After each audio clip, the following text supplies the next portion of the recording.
Hello everyone, I'm Marianne Taylor, aka the House Detective, and boy do I have a treat for you today. We are going to step back in time and look at 5 incredible time capsule homes. They date from the 1940s to the 1970s and they are basically as they were built. They're very little changed. They are a range of demographics, a range of suburbs, a range of styles, but they're all amazing. There's an incredible Martyr Prize home. There's a wonderful 1960s modernist home. There's an insane 1950s red Laminex kitchen. There's stunning plaster ceilings, fabulous retro carpet and wallpaper, tiles, lino. There's amazing bathrooms. And finally, there's a house whose theme song would have to be Living in the 70s by the Skyhooks. So let's jump in the Delorean and head back in time.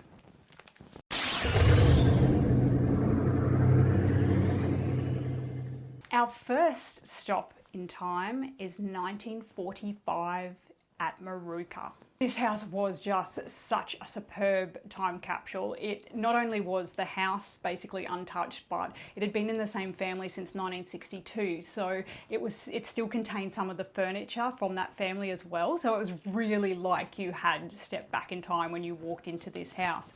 I also managed to find a photo of the outside of it from about 1960s, 1970s. So that really showed just how little it had changed on the outside. So that was really cool to have a look at that. The house was built from brick on the bottom level and then stucco and fibro on the upper level. And it was built in 1945 for Albert and Joanna Salisbury. Now, Albert was a police officer and he had been promoted to sub-inspector by the time their house was built. So he would have been on a pretty reasonable income for the time. But despite that, he actually borrowed the money to construct the house through a government housing scheme via the government department called the State Advances Corporation. So this was a Queensland government department that offered low interest and low deposit loans for those on low incomes normally. And they used that money then to build affordable homes for their families. Now, the State Advances Corporation followed on from what had been the Workers' Dwellers Board department. So I've mentioned that government scheme in previous videos. And eventually the State Advances Corporation became the Queensland Housing Commission, which many of us would be familiar with. Interestingly though, not only did I find this house, but I found its twin at Greenslopes. So an almost identical house at Greenslopes, although it had been altered a little bit more than the Moorooka one. And this one was actually a private build, so it wasn't built under a government scheme. So I'm not sure what happened there, whether like the builder pinched the plans because they were standard plans from the State Advances Corporation that were readily available to the public, or whether maybe he had been a builder that worked for the State Advances Corporation. I don't know what the story is, but yes, there's actually 2 of these houses. And one of the coolest features of the Greenslopes house was this awesome grocery delivery hatch near the back door. So basically the delivery person would come up the back stairs and then they would open this little hatch, they would put the bread or milk or whatever inside and close it up, and then normally the housewife would be able to access it from inside the kitchen. And the kitchen itself in the Moorooka house, although it didn't have this delivery hatch, it was still amazing. It was original, it still had a really old stove there, and it was just so cool to imagine the housewife back in that era, because it would have been the housewife, cooking and preparing meals in that room. It just was absolutely incredible. And actually I did a photo shoot there for the Sunday Mail and we got a whole heap of retro kitchen gadgets and objects, and we decorated it as it would have been back in the 1940s or 50s when this house was occupied first. And it was just such an awesome thing to do, and it came up really cool in the photos, I think, as well. And that's what I love about finding these time capsule homes, because they're not only evidence of past architectural styles or interior decoration trends, but things like that delivery hatch are a window into past practices and ways of life and social history. So One little feature on a house can provide such an insight into how we lived in the past.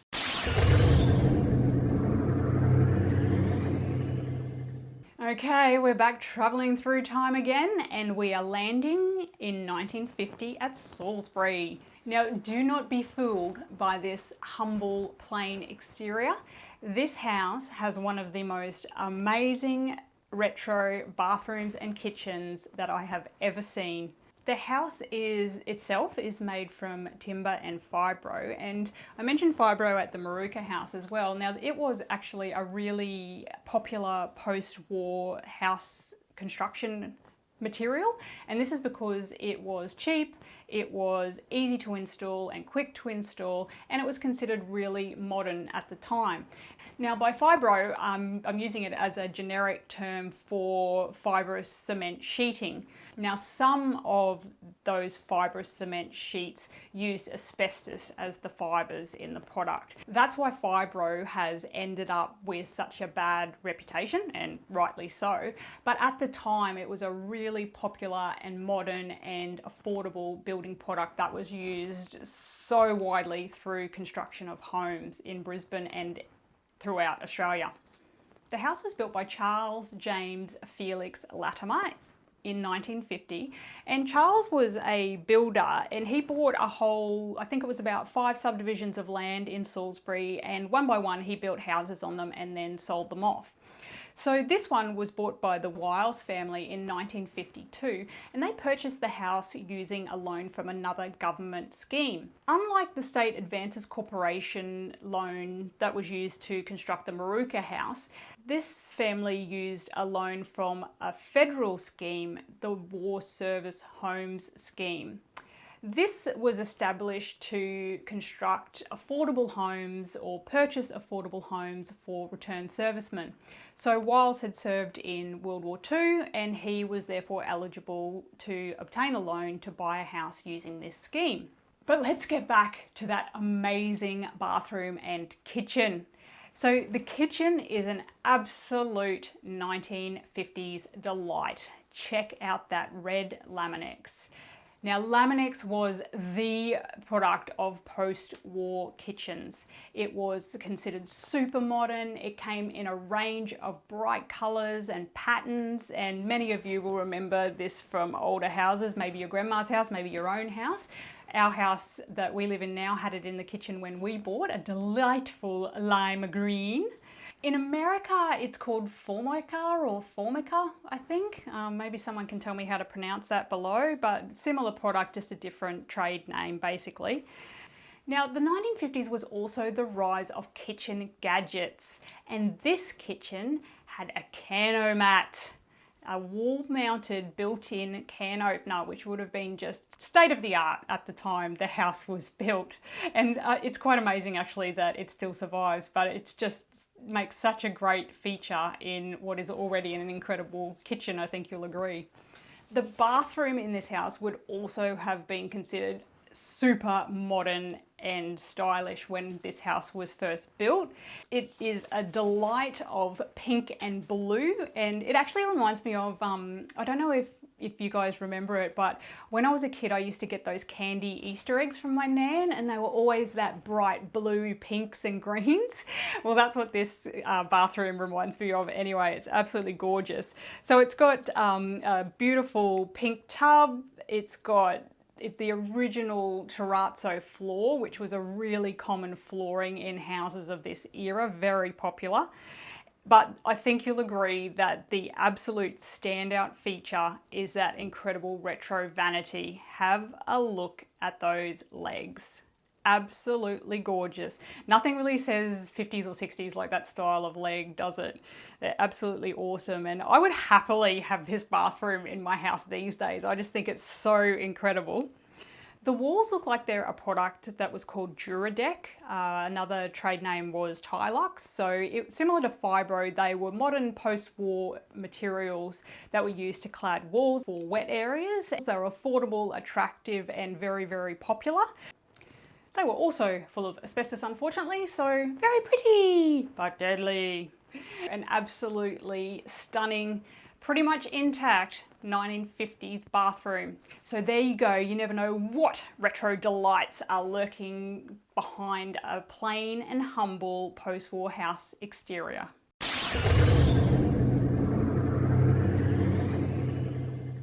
The next stop in our Delorean is the 1960s at Bardon. Whilst the last two houses have been more affordable and common house designs, this brick gem at Bardon is a fantastic example of the Modernist or mid-century modern, sometimes shortened to MCM, design style that were popular after the Second World War. These houses, as you can see with this one, they're characterised by a low, sleek, minimalist appearance with no decoration. They have large windows, they often had flat roofs, and they were just sleek, pared back, and absolutely the epitome of modern architecture when they were built. They were also really ahead of their time in that they were designed to suit the climate. So they were designed to maximise the natural light that entered the house. They were designed so that most rooms had natural light.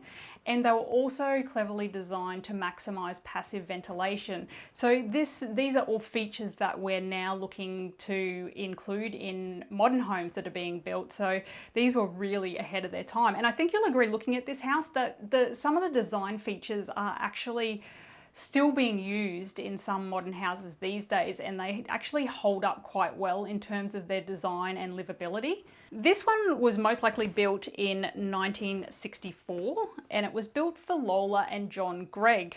It hasn't been changed much since then, inside or out, and it was almost certainly designed by an architect, but I frustratingly cannot find out who the architect was. I'd really love to know. It's just a lovely example of the Modernist style, as I said.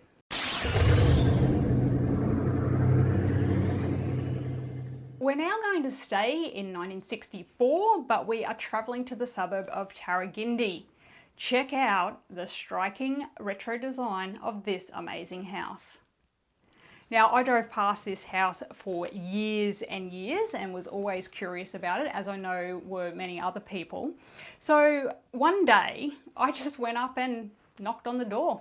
I got chatting to the lovely old gent that owned it at the time, Graham. He was just absolutely delightful, and he was super friendly, and although he probably shouldn't have for security reasons, I must have a trustworthy face, he invited me inside and gave me a full tour, and we had a cuppa and sat down and had a chat, and it was just absolutely amazing to see inside this place because it was basically unchanged inside and out since it had been first built. Graham had owned the house since 1983 when he bought it with his wife Claire, and he told me that it had been built as a martyr prize home, and he actually still had the advertising flyer from when the house was raffled off. So I looked into martyr prize homes in more detail. I knew that they were still operating, and I knew that they had basically been to give away houses. But what I uncovered was that originally they were started by the Sisters of Mercy, and they would build houses. Well, the nuns wouldn't build the houses themselves. They would commission houses being built, and then the houses would be raffled off to raise money for the Martyr Hospital at South Brisbane. So that's how this lottery originated. How it worked was members of the public could buy a ticket in the lottery, and if their ticket got drawn, then they would win the house. It was so much more though than just the possibility of winning these homes. Like they held open days where the public could come in and check out these houses, and many people have told me about how this was like a really big event, and it was a big day out for them and their families. They'd all get dressed up, pile in the car or train or bus or whatever, travel to these homes and have a good old sticky beak walking through them. The other cool thing about these houses was that they were furnished, and a lot of companies actually donated products that you would win as part of the prize, and that helped to advertise their business and what they offered. Most Brisbane people at the time were living in old-fashioned timber and tin Queenslander homes, so these martyr prize homes were just so modern and so luxurious in comparison to what most Brisbane people lived in at the time. And I think they really represented an aspirational lifestyle that most people would never be able to achieve, and they were very popular places for people to visit for that reason. Or whether maybe someone might see one of these houses, absolutely fall in love with it, and then if they had the money they would have one built in a similar style for themselves perhaps, or incorporating similar features. So they not only helped to influence the style of houses being built in Brisbane, but they also helped influence interior design trends and market products to people and make them aware of new products and things like that, like the latest washing machine or the latest fridge. So they were such an important part of our social history in Brisbane, and eventually they were across Queensland as well. And I think that they are such an underappreciated aspect of our architectural history here in Brisbane. And I would absolutely love to do a study of all the Martyr Prize homes that were ever built in Brisbane. I think that would be incredible. But back to this Tarragindi Prize home. As I mentioned, it was basically unchanged inside and out. The kitchen was still original, and the only real thing that had been changed was one of the bathrooms had been updated, and that's quite common to do in a house. As you and I will know, you generally buy a house, and if you have the money, you'll update the kitchen and the bathroom. But this house still had one unrenovated bathroom, which was really cool because you could see what the others would have been like. And I mean, even having two bathrooms, that was just ridiculous at that time in Brisbane homes. Like, it was a period where some people were still using outdoor toilets. So this house would have been incredibly luxurious. In addition to two bathrooms, it also had a double garage. Now, car ownership had only become widely affordable in the 50s and 60s. So to have one garage would have been considered luxurious and modern in a home, but to have two would have just been considered over the top at the time. But now it's pretty much standard in our house designs, which I think is quite incredible to look back at this house from 1964 and think just how practical it really is still. This house was designed by the architect John Dawson, and he actually designed the first 100 Martyr Prize homes from 1960 until about 1975. So even though he designed a range of these houses, they are all really different. And even amongst the amazing design of the Martyr Prize homes, this one still really stands out as a striking design, particularly with that roof line. It's just unlike anything else really that was offered at the time in Brisbane. Really cool.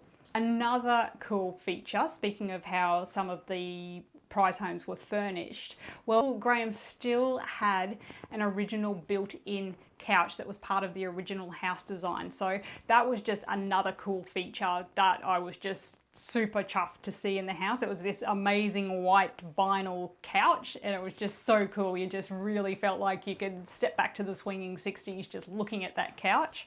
One of the cool things about this house too is it's actually on the Brisbane City Council Heritage Register. So it is in theory protected from demolition. Now, I think Brisbane City Council are gradually realising the importance of post-war architecture, and I was so excited to see that this place had been listed, and I think you'll agree it's a pretty incredible example of a retro architecturally designed house, and it's just so cool that it's going to be there for future generations to appreciate as well.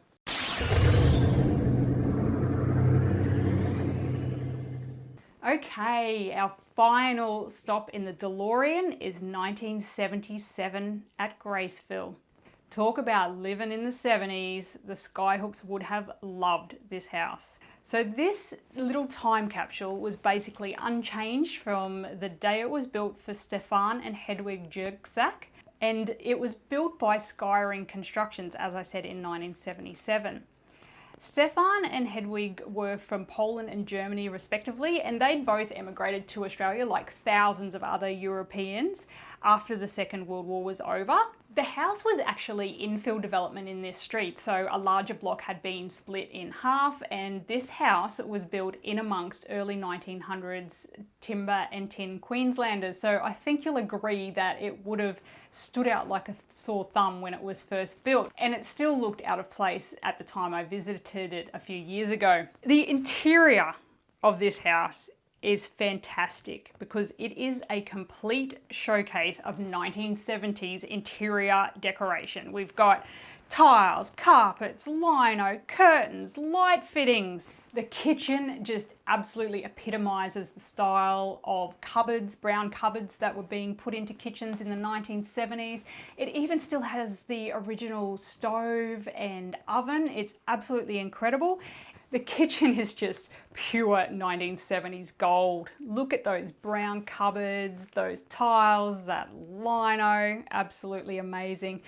It also has Laminex bench tops, but by this date it was more common to have solid colours rather than the pattern designs like I showed you in the 1950s Salisbury house. I absolutely love the yellow Laminex, but man, you would not want to walk into this kitchen with a hangover. Actually, the tile combinations in the bathroom are equally headache inducing. There is a lot going on in this bathroom and I can appreciate how fabulous it all is, but I just can't do 1970s styles. I much prefer the bathroom of that 1950s Salisbury house, but I don't know what you think about it. But anyway, it's definitely awesome to see a bathroom like this still intact. One of the coolest features of the house, actually literally the coolest, I didn't really mean to make that pun, but it's appropriate, is an old air conditioning unit in the lounge room. So 1977, it would be very unusual for a house to be air conditioned in Brisbane. Now we all take it, well, a lot of us take it for granted now that we have air conditioning in our homes, but back then it was very, very rare for houses to be air conditioned, and in 1977, this would have just been the ultimate in luxury. There's more fantastic tiles near the unit on the veranda on the outside of the house as well. So there you have it, a fantastic 1977 time capsule house, chock full of retro delights. Unfortunately, it's now time to travel back to the future, to 2025. And I think many of you will probably agree that the houses we're building now are distinctly lacking in colour, style and character compared to these amazing retro beauties.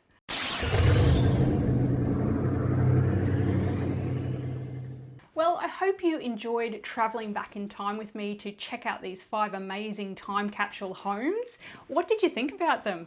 I'd love to hear your comments and feedback. Please let me know, what was your favourite? Did you grow up in a house like one of these? Did it bring back memories? Would you live in one of these homes as they are now? I'd love to hear from you, so please comment below and like and subscribe if you haven't already. That would be awesome. Thanks so much for watching, and I'll see you next time.